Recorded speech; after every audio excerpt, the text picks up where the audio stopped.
So I've paused the film here because this is an amazing man that I met. This is Hugh Ashmore of the 21st Independent Parachute Company, who were the Pathfinders at Arnhem.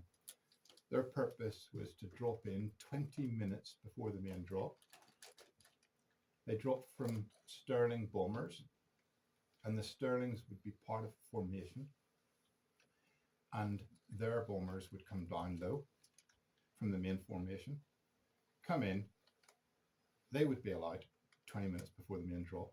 So it was to set out the landing markers and the other directions and check the area and clear the area of enemy troops so the main drop could be successful. As an operation, Hugh and his about 120 Pathfinders performed brilliantly on the first day. Absolutely by the book. Out, down, markers laid, troops landed where they should have landed.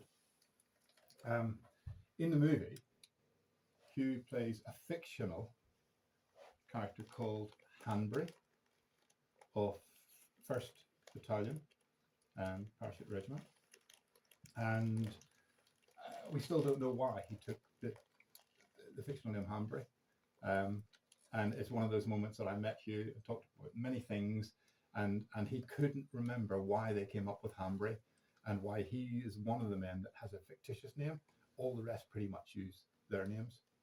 So Pathfinders, their motto is first in, and pretty much they were last out, or one of the last out, with Hugh and his men coming over the river at the end of the battle. So what I want you to do is listen carefully to his briefing and how he talks about the first drop and 1st Battalion, 2nd Battalion, 3rd Battalion, and how they're going to sweep in. The intention is to hold the bridge on day one. The second drop comes in on the second day, where they'll be reinforced. But his words are perfect.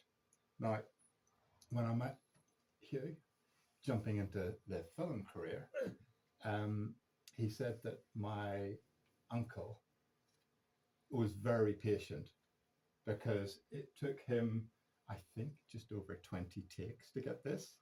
And at the end, Hugh said to me that Brian said he'd almost broken Robert Donut's record for the number of takes. One other insight, they remained friends after the war. Hugh went up to have dinner one evening with Brian, and it really knocked me when he said who the house guests were at the dinner party.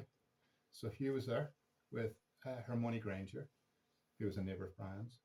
But then we jump into some names and you go, really?